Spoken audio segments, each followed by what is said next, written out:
درود و سلام نبی اکرم نور مجسم شفیع معظم احمد مجتبیٰ جناب حضرت سیدنا محمد مصطفیٰ صلی اللہ تعالی علیہ وسلم کی ذات والا صفات کے لیے حمد و صلات کے بعد دوستو، بزرگوں اور بھائیوں، قرآن مجید فرقان حمید میں اللہ تبارک و تعالی نے فرمایا ہے، اپنے بندوں کو اپنی عبادت کی طرف توجہ دلائی،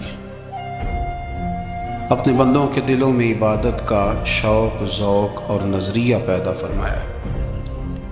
فرمایا یا ایھا الناس اعبدوا ربکم الذی خلقکم، اے ایمان والو، اے لوگو، اپنے اس رب کی عبادت کرو جس نے تمہیں پیدا کیا،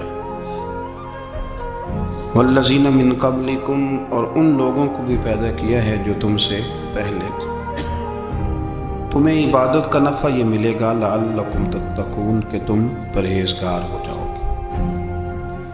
عبادت اس لیے کرو کہ اللہ نے تمہیں پیدا کیا، اور اس لیے کہ تم سے پہلے لوگوں کو بھی اللہ نے پیدا کیا ہے، اور پھر ارشاد فرمایا کہ الذی جعل لکم الارض فراشا،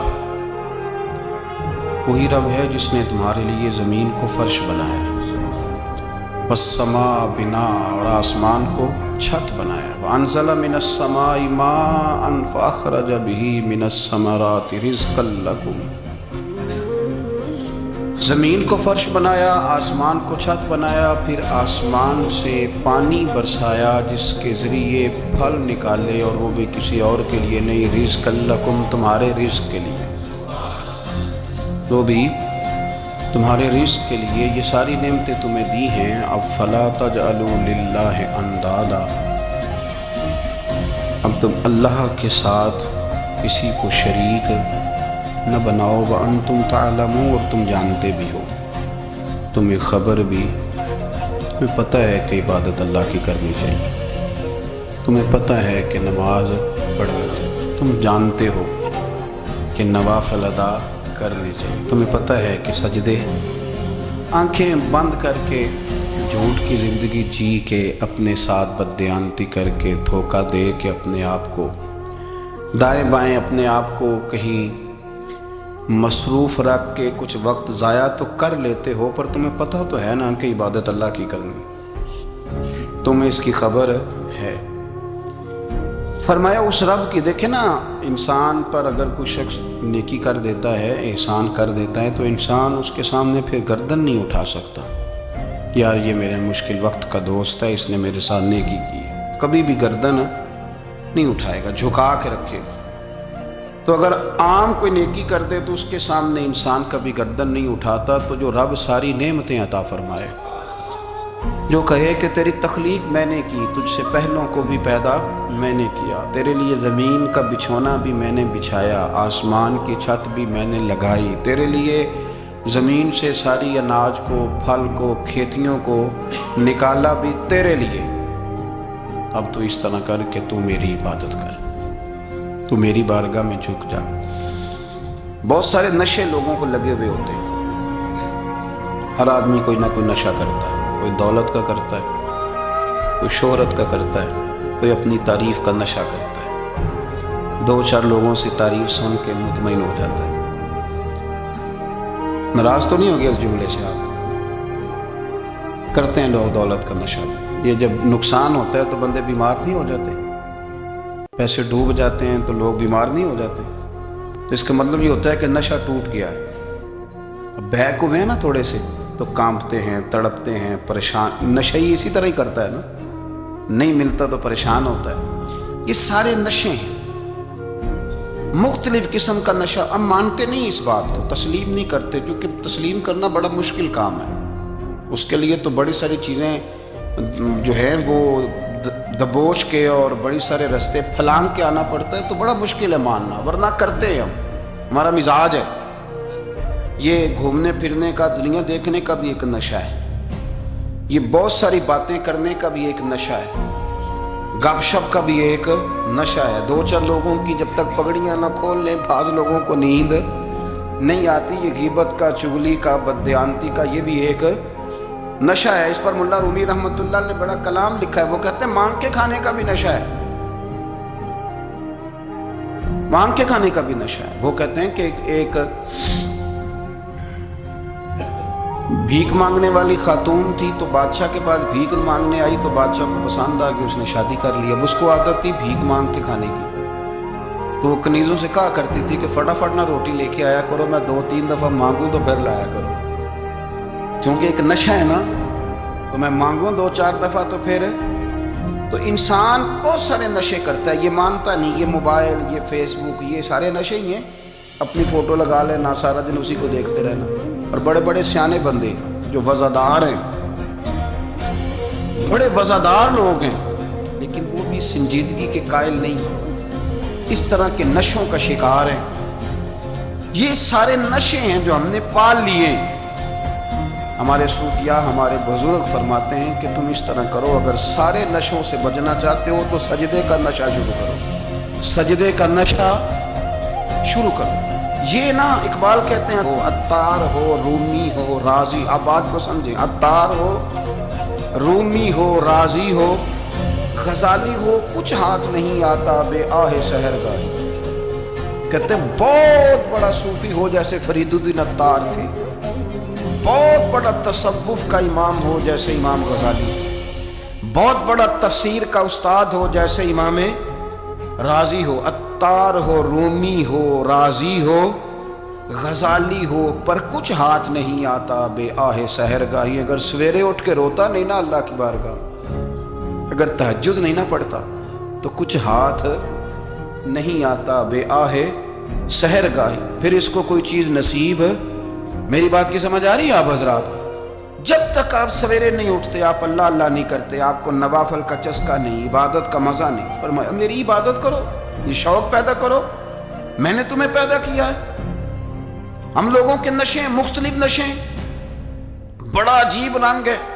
محفل کی صدارت کرنے والے بڑے پیر صاحب، بڑے القابات ہو، بیچ میں سے بندہ تلاش کرنے سے بھی نہیں مل رہا، اتنے بڑے لقب ہیں اس کے، لیکن وہ ساج سنور کے 2.5 گھنٹے بیٹھا رہا محفل میں، اور نماز کا وقت آیا تو اس نے مختصر سی پڑھی، وہ نکل گیا، وہ ہلکے سے سجدے کیے۔ او اتنا بڑا عشق رسول نعت کا، او ہو کیا بات ہے، اور عشق رسول کا بہت بڑا پیغام پر، بہت بڑا مبلغ، وہ بیچارہ سمجھ ہی نہیں سکا کہ اللہ کے رسول نے فرمایا تو نماز پڑھ میری آنکھیں ٹھنڈی ہو جائیں گی۔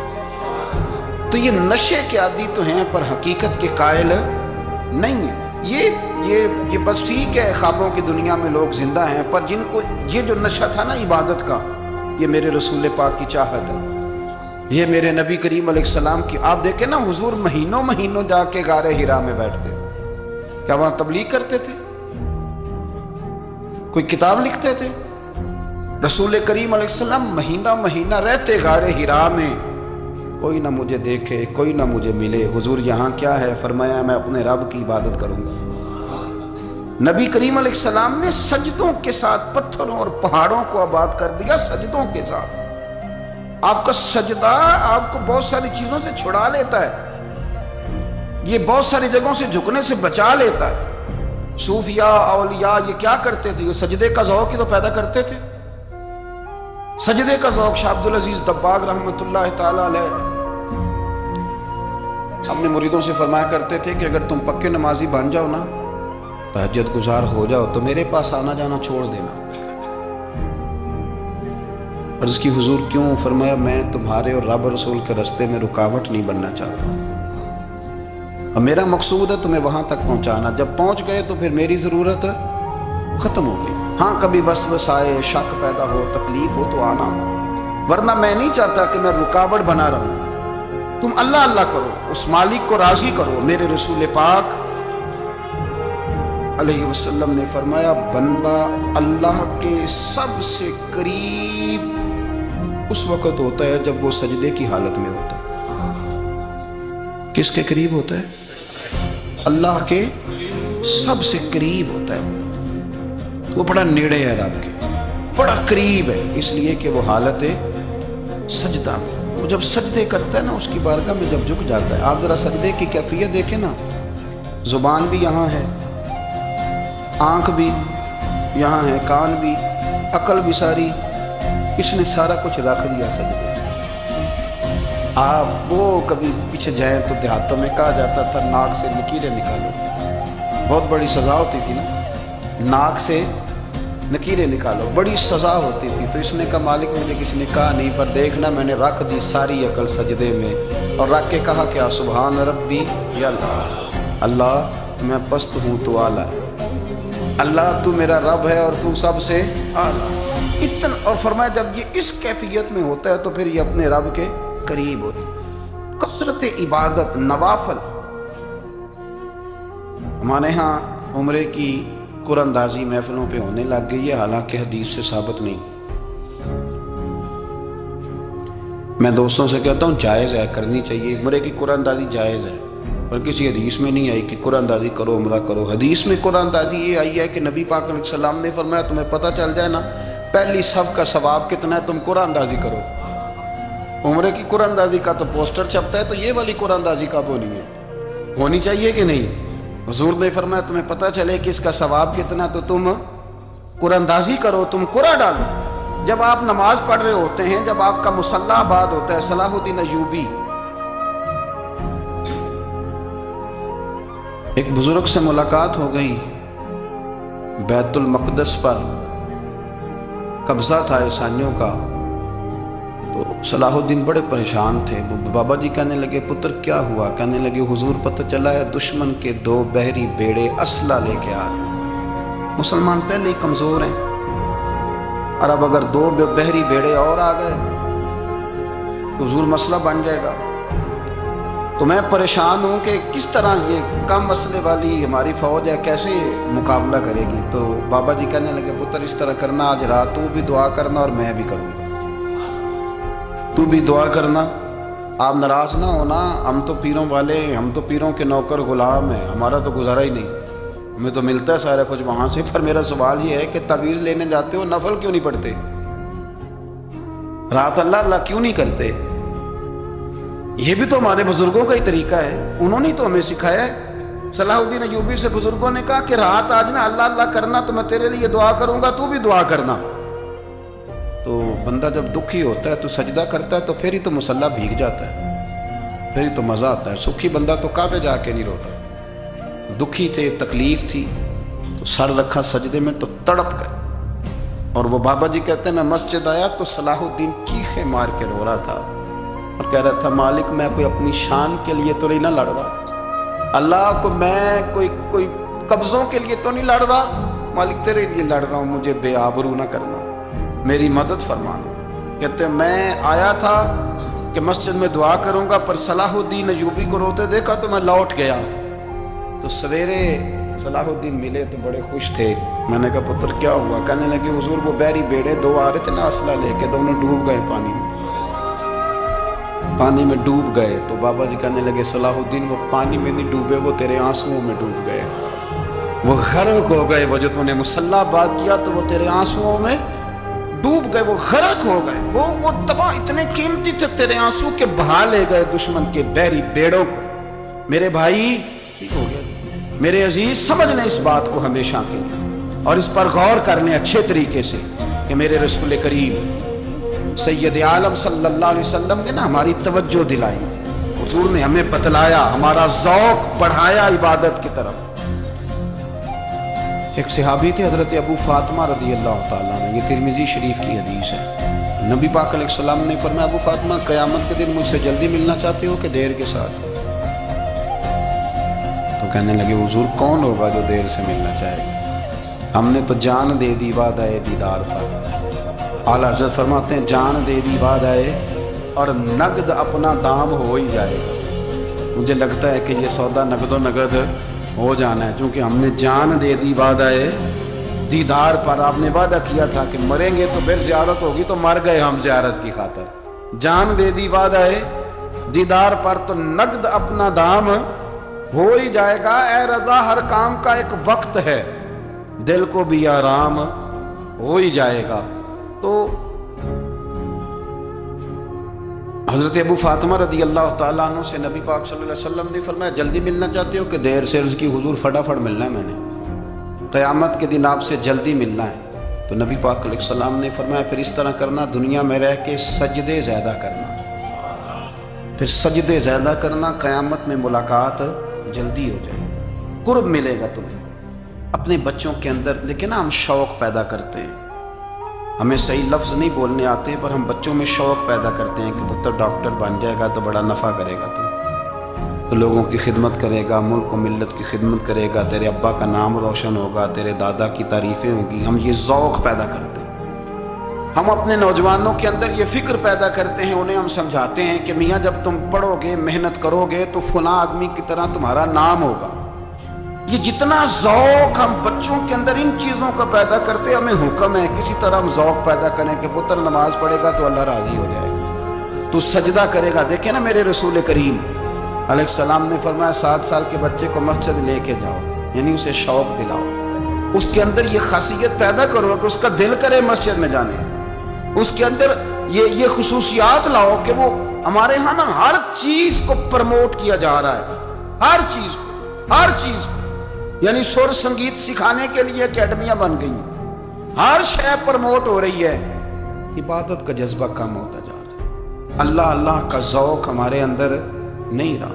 اور اتنا مشکل ہم نے اپنے لیے بنا لیا ہے کہ وہ بندہ جو بڑی زبردست مذہبی گفتگو کر رہا تھا اور تگڑی بات کر رہا تھا، کیا بات ہے، لیکن نماز کے بارے میں کمزوری دکھا جاتا ہے، نوافل کے بارے میں وہ چپکے سے نکل جاتا ہے۔ امام احمد بن حنبل رحمۃ اللہ تعالی علیہ، مسند امام احمد بن حنبل 14 جلدوں میں ہے مارکیٹ میں، اور مجھے تو خیر پسند ہی پڑی ہے، میں نے تو کئی دفعہ پڑھی ہے۔ اور کیا بات ہے، امام احمد بن حنبل کیسے تگڑے قسم کے محدث تھے، اور اللہ نے کتنا انہیں اعزاز عطا فرمایا ہوا ہے۔ یہ کوڑے بھی کھاتے تھے دین کی خاطر، سارا کرتا لہو سے بھر بھی جایا کرتا تھا، بڑا اعزاز والا شخص تھے، بڑے اعزاز والے، حدیثیں جمع کرنا، حدیثیں لکھنا، حدیث پڑھانا، سارا دن رہتے تھے۔ کہہ سکتے تھے کہ میں کر تو رہا ہوں کام، اور حدیث بھی موجود ہے کہ عالم عابد سے افضل ہوتا ہے، پر اس کے باوجود امام احمد بن حنبل رحمۃ اللہ علیہ 300 نفل فرض نمازوں کے علاوہ پڑھا کرتے تھے، 300 نوافل روز پڑھا کرتے تھے۔ ان کے بیٹے نے کہا ابا جی مکان خریدنا ہے تو وہ جگہ کہاں کر کے لوں، بہت ساری آبادیاں، تو فرمایا پتر وہاں لینا جہاں مسجد قریب ہو۔ میرے رسول کریم سید عالم صلی اللہ علیہ وسلم اتنا پسند کرتے مسجد کو، اتنا پسند کرتے نماز کو، کہ رسول کریم صلی اللہ علیہ وسلم تہجد کی نماز بھی پڑھتے، پھر حضور فجر کی نماز بھی پڑھتے، نبی پاک وتر کو الگ کر کے پڑھتے، عشاء کے ساتھ نہیں پڑھتے۔ یہ تو ہم سے یہ اجازت دی ہمارے بزرگوں نے کہ بعد میں اٹھے گا کون علیحدہ وتر پڑھنے کو، عشاء کے ساتھ پڑھ لیں۔ وتر پڑھتے، تہجد پڑھتے، فجر پڑھتے، اشراق پڑھتے، چاشت پڑھتے، پھر مغرب کی نماز کے بعد 6 رکعت اوابین پڑھتے، پھر رات کو صلاۃ اللیل پڑھتے۔ سیدہ عائشہ صدیقہ کہتی ہیں زمانہ سو جاتا اور میرے رسول مصلی بچھا کے کھڑے ہو جاتے، او یار کھیتی باڑی کر کے نہیں، محنت مزدوری کر کے نہیں۔ جناب عائشہ کہتی ہیں میں یہ بھی دیکھتی کہ حضور ایک آیت شروع کرتے تو ساری رات اسی کو پڑھتے، اور میری نظر جاتی تو قدم مبارک پہ ورم آ جاتا۔ یار نماز پڑھ کے اتنی مشقت کر کے، اتنی جد و جہد کر کے ورم آ گیا، یا رسول اللہ اتنی محنت کیوں کرتے ہو؟ فرمایا افلا اکون عبدا شکورا، کیا میں اپنے رب کا شکر گزار بندہ نہ بنوں؟ صحابہ کا ذوق عبادتوں کا، ریاضتوں کا، تلاوتوں کا، طبیعت ہے ان کی، وہ ایک دوسرے کو، حضرت مولا علی شیر خدا کرم اللہ تعالی وجہہ الکریم کے زمانے میں روم کے بادشاہ نے کہا یار یہ مسلمانوں کا پتہ تو کرو، یہ آخر کیوں اتنے زیادہ مجاہد ہیں؟ اس زمانے میں جاسوس بھیجنے کا مزاج تھا، اب تو جاسوس پکڑا جاتا ہے، اب تو جاسوس ہے، اور جاسوسی کا شوق ویسے آج بھی ہے۔ عرض کروں تھوڑی سی بات اس عنوان سے، پتہ ہے کیا ہمارا مسئلہ ہے؟ ہم جہاں جاتے ہیں نا وہاں تھوڑی خوشبو سونگنے کی کوشش کرتے ہیں، وہ کیا ہے تو یہ کیا ہے تو ادھر کیا ہے تو تھوڑا سا ادھر کیا ہے۔ میرے رسول پاک پڑھیے درود شریف سارے، پڑھیے ذرا زور سے صلی اللہ تعالی۔ نبی پاک علیہ السلام نے فرمایا جاسوسی نہ کرنا ورنہ تم بندوں کو خراب کر دو، اور فرمایا اس طرح نہ ہو کہ تم کسی کے اب کھول نہ نکلو تو تمہارے پہلے کھول جائیں۔ یہ جو ذوق ہے نا یہ ختم کریں، چھوڑیں، مطلب آپ کس چکر میں پڑے ہوئے ہیں، اتنی زیادہ توجہ کرنے کی کیا ضرورت ہے؟ نے کام سے کام رکھیں، اس میں بندہ تھوڑا سا نا آسان رہتا ہے۔ یہ جو بہت زیادہ ٹٹولنے والے لوگ ہوتے ہیں نا، وہ بیچارے پھر عمر ٹٹولتے ہی گزار دیتے ہیں، اس لیے کہ مزاج ہی بہت پکا ہے، بوری کا منہ کھول کے اندر تک ہاتھ ڈالنا، تو پھر کئی دفعہ سامنے سے بچھو بھی لڑ جاتی، خرابی ہوتی۔ تو جاسوسی کی جاتی تھی، اس نے بھی جاسوس بھیجے، کیونکہ قبیلوں کے لوگ تھے، کچھ مسلم کچھ کافر، پہچانے نہیں جاتے تھے لوگ، تو کچھ لوگ اس نے بھیجے، انہوں نے آ کے نا تحقیق کی، ریسرچ کری کہ آخر ماجرا کیا ہے۔ تو واپس جا کر انہوں نے رپورٹ دی نا روم کے بادشاہ کو۔ اس رپورٹ کا ایک جملہ بڑا شاندار ہے، وہ کہنے لگا بادشاہ ہمیں مسلمانوں کی کوئی سمجھ نہیں آئی، ہمیں کوئی سمجھ نہیں آئی۔ انہوں نے کہا بھی کیوں نہیں سمجھ آئی؟ کہنے لگے یار عجیب بندے ہیں، جب رات مصلے پہ بیٹھتے ہیں تو یوں لگتا ہے ان کا دنیا سے رشتہ ہی کوئی نہیں، کوئی کسی کو نہیں جانتا، کوئی اپنے دکھ سنا کے رو رہا ہے، کوئی اپنی بات کر کے رو رہا ہے، لگتا ہے کہ ان کا کوئی رشتہ ہے ہی نہیں جب مصلے پہ بیٹھتے ہیں۔ اور فرمایا جب سویرے یہ جہاد کرنے نکلتے ہیں تو لگتا ہے ان سے زیادہ دلیر ہی کوئی نہیں، حالانکہ جو مصلوں پہ رونے دھونے کے لوگ ہوتے ہیں وہ کئی دفعہ جہاد میں کام نہیں کرتے، لیکن عجیب لوگ ہیں کہ رات کے راہب ہیں، دن کے مجاہد ہیں، کوئی سمجھ نہیں آتی۔ میرے عزیز، ان لوگوں نے مصلی آباد کر کے رکھا، تلاوتیں ان کا ذوق رہی، منظر روز پڑھنا، اسباق پڑھنا، وظائف پڑھنا، یہ ان کا ذوق رہا۔ اعلیٰ حضرت بریلوی رحمت اللہ نے 1000 کتاب لکھی ہے، لیکن الوظیفۃ الکریمہ کے نام سے جو وہ صبح و شام وظائف پڑھتے تھے وہ الگ انہوں نے ان کو بیان کیا، پابندی کے ساتھ اپنی اللہ اللہ کرتے۔ شیخ شہاب الدین سہروردی رحمت اللہ علیہ، اس پر ایک بندے نے اعتراض کیا، اس نے کہا جی آپ کس قسم کے صوفی ہیں، مرید بیٹھے ہیں اور آپ وہاں نفل پڑھ رہے ہیں؟ یہ بھی بڑا مسئلہ ہوتا ہے نا، جو بندہ ملنے آتا ہے وہ اپنے ٹائم کے حساب سے آتا ہے، اور اس کا یہ بھی خیال ہوتا ہے کہ پیر صاحب جو ہیں وہ چونکہ درویش ہیں تو نہ انہیں روٹی کھانی چاہیے نہ سونا چاہیے، کیونکہ وہ درویش ہیں، اور ہم چونکہ درویشوں کے ماننے والے ہیں، لہذا ہمارا یہ طریقہ ہونا چاہیے کہ جیسے ہم کہیں درویش ویسے ہی کر جائے۔ حالانکہ جس کو آپ درویش کہیں گے آپ اس کی مانیں گے، آپ منوائیں گے نہیں، ہمارا مزاج ہوتا ہے۔ شیخ شہاب الدین پر لوگوں نے اعتراض کی، حضور لوگ ملنے آئے ہیں، زیارت کرنے آئے ہیں، یہ بندے دعا کرانے آئے ہیں، اللہ اللہ کرانے آئے، اور آپ نفل پڑھ رہے ہیں، کیا جملہ ہے، کیا حسن ہے، کیا خوبصورتی ہے۔ فرمانے لگے رب رسول سے مانگنے کے لیے مصلی بچھایا ہے، اگر وہاں سے مانگوں گا نہیں تو تمہیں دوں گا کیا؟ پہلے مجھے کچھ لے تو لینے دو، اگر میرے پلے کچھ ہے ہوگی تو آگے دوں گا نا۔ تو میں مانگنے گیا تھا کہ یا اللہ دے، تیرے بندے لینے آئے، دے تو میں کچھ لوں گا تو آگے دوں گا نا۔ لیکن ہمارا یہ سٹیٹس، یہ مزاج، یہ شعور نہیں ہے۔ گپیں، کہانیاں، داستانیں، گفتگو، خطابت، واز، کیا بات، لیکن اگر کچھ کرنے کا کام ہو تو وہ نہیں ہم سے ہوتا۔ میرے نبی کریم علیہ السلام نے مصلی سے دل لگانے کا درس دیا، حضور نے توجہ دلائی، صحابہ اس ذوق کے حامل لوگ تھے، وہ کوشش کرتے تھے۔ جناب صدیق اکبر رضی اللہ تعالیٰ عنہ کا عبادت کا مزاج ہمیشہ قائم رہا۔ حضرت عمر فاروق ساری رات اللہ کے حضور کھڑے رہے۔ حضرت عثمان غنی رضی اللہ تعالیٰ عنہ عشاء کی نماز پڑھ کے 2 رکعتوں کی نیت باندھتے تھے، 15 سپارے پہلی رکعت میں پڑھ دیتے اور 15 سپارے قرآن مجید کے دوسری رکعت میں پڑھ دیتے۔ آپ نے نا حضرت عمر فاروق کے وصال کے بعد ان کی ایک بیوہ سے نکاح کیا، حضرت عثمان غنی نے نکاح کیا۔ وہ خاتون آپ کے نکاح میں آئیں تو عرض کرنے لگی امیر المومنین میرے لیے اعزاز تو بہت ہے کہ میں امیر المومنین کی بیوہ تھی تو امیر المومنین کی منکوحہ ہو گئی ہوں، لیکن حضور نہ تو میں جوان ہوں کہ میرے اندر رغبت ہوتی اور نہ میں اب اس قابل ہوں کہ کوئی خدمت کر سکوں، میرے ساتھ نکاح کی وجہ کیا بنی؟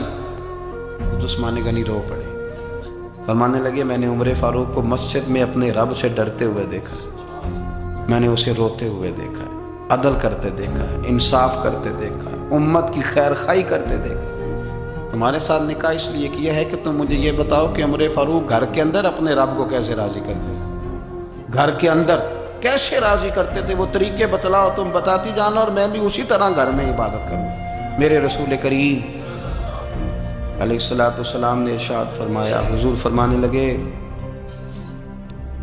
جس گھر میں اللہ کا ذکر ہوتا ہے وہ گھر زندوں کا ہے، اور جس گھر میں رب کریم کا ذکر نہیں ہوتا وہ گھر زندوں کا نہیں ہے۔ گھر نا ہم نا کتابوں میں پڑھتے ہیں کہ ایک بزرگ کہتے ہیں، حضرت فضیل بن عیاض کہتے ہیں کہ میں ایک گلی سے گزر رہا تھا تو گھر کے اندر کسی قاری صاحب نے قرآن کی آیت پڑھ دی ولی من خاف مقام ربہ جنتاں، میں تے میرے کانوں سے ٹکرائی تو اللہ نے میری کایا ہی پلٹ دی، میں توبہ کر گیا۔ اب گھر کے اندر سے آواز آئے تو صحیح نہ تلاوت کی، پر اندر سے آواز آتی نہیں، ڈیک بجنے کی آواز آتی ہے، یا ٹی وی چلنے کی آواز آتی ہے، یا دھوم مچانے کی آواز آتی ہے۔ عبادت کا وہ جو خاص شوق تھا، وہ جو حسن تھا، وہ جو توانائی، وہ جو بات۔ ایک جگہ پہ ہم بیٹھے تھے تو وہاں ایک صاحب آئے اور انہوں نے آتے ہی کہا کہ مہربانی کریں ذرا مجھے مصلی دے دیں، میرے نہ کچھ نفل رہ گئے۔ تو میں نے وضو کر لیا تو کوئی مصلی مل جائے، مصلی انہیں دے دیا گیا، وہ مصلی لے کے چلے گئے تو پیچھے ایک صاحب نے تبصرہ کیا، کہنے نے کتنا ریاکار بندہ ہے، لوگوں کو دکھا رہا ہے کہ میں نفل پڑھتا ہوں، ہے کو بات کرنے والی۔ میں نے اسے کہا، میں نے کہا تو مہربانی کرنا اس طرح کی ریاکاری تو بھی کر، پکڑ مصلی اور جا تو بھی تھوڑی ریاکاری کر کے آ، اٹھ ذرا شکر کر، کوئی یہ ریاکار بھی ملا ہے، کوئی نفل پڑھ کے ریاکاری کر رہا ہے۔ اللہ کا میں کہتا ہوں کو پڑھے تو صحیح نہیں یار، یہ کوئی دور ہے نفل پڑھنے کا، اس میں تو لوگوں کا مزاج ہی نہیں، طبیعت ہی نہیں۔ میں نے کہا چل مہربانی کر یہ لے مصلی اور تو بھی جا تھوڑی سی یا کر یا ریاکاری کرو تو صحیح نا، مزاج ہی نہیں، ذوق۔ جمعے کی نماز پڑھ کے یوں دنیا بھاگتی ہے، او ہو پتہ نہیں کون سی پیچھے آگ تھی جو بجھائی جائے، اور آج تک لوگ مسئلہ پوچھ رہے ہیں کہ جمعے کی بعد والی سنتیں کتنی ہوتی ہیں۔ میں نے کہا کتنے سال ہو گئے جمعہ پڑھتے، کتنے سال ہو گئے، ابھی تک سنتوں کا نہیں پتہ، ابھی تک نے علم کے پہلے کتنی رکھتے ہیں اور بعد میں کتنی رکھتے ہیں۔ فجر کی سنتیں کب پڑھنی چاہیے، سنو فجر کی سنتوں کے بارے میں۔ میرے رسول کریم سید عالم صلی اللہ تعالیٰ علیہ وسلم سے ایک صحابی نے پوچھا تھا، حضور میری فجر کی سنتیں رہ گئیں یا رہ جاتی ہیں تو حکم کیا ہے، کیا انداز ہے حضور کا۔ بخاری مسلم کے لفظ سنو، حضور سید عالم صلی اللہ علیہ وسلم فرمانے لگے، اس نے کیا پوچھا تھا، حضور جواب کیا دیتے ہیں، فرمایا فجر کی سنتیں کبھی نہ چھوڑنا، فجر کی پہلی 2 سنتیں کبھی نہ چھوڑنا۔ یا رسول اللہ صلی اللہ تعالیٰ علیہ وسلم میری رہ گئی ہیں، رہ جاتی ہیں، فرمایا فجر کی 2 سنتیں نہ چھوڑنا، فرمایا فجر کی پہلی 2 سنتیں مجھے دنیا اور دنیا کے اندر جو کچھ ہے وہ سب سے زیادہ پیاری ہے۔ فجر کی 2 سنتیں دنیا اور دنیا میں جو کچھ ہے مجھے وہ سب سے زیادہ پیاری ہیں، اس لیے فجر کی سنتیں نہ چھوڑنا۔ اپنا ذوق، اپنی طبیعت، ہم نے نا ذوق غلط بنا لیا۔ اگر 20 بندے کہہ بھی دیں گے تو نے بڑی شاندار تلاوت کیا تو کیا اس سے بنے گا، 100 بندہ کہہ بھی دے تیری کیا بات ہے، کیا بات ہے نعت خاں کی، کیا بات ہے علامہ صاحب کی، پیر صاحب کی، پیر مہر علی شاہ صاحب رحمۃ اللہ علیہ۔ آپ تشریف فرماتے تو آپ کے ایک ہی بیٹے بابو جی جن کو کہا جاتا ہے، جس دن صاحبزادے پیدا ہوئے تو خادم نہ وہاں سے نکلا، ان لوگوں کے شوق اور طرح کے تھے نا تو ان کی توجہ بھی اپنے شوق کی طرف رہتی، تو خادم نکلا اندر سے، پیر صاحب مبارک ہو، پیر صاحب مبارک ہو، پیر صاحب مبارک ہو، پیر صاحب مبارک، وہ شور کر رہا ہے، تو پیر صاحب کو وجد ہو گیا، اللہ اکبر اللہ اکبر اللہ، وہ کیا ہوا، کس بات کی مبارک دے رہے ہو، اس کی حضور اللہ نے بیٹا دیے۔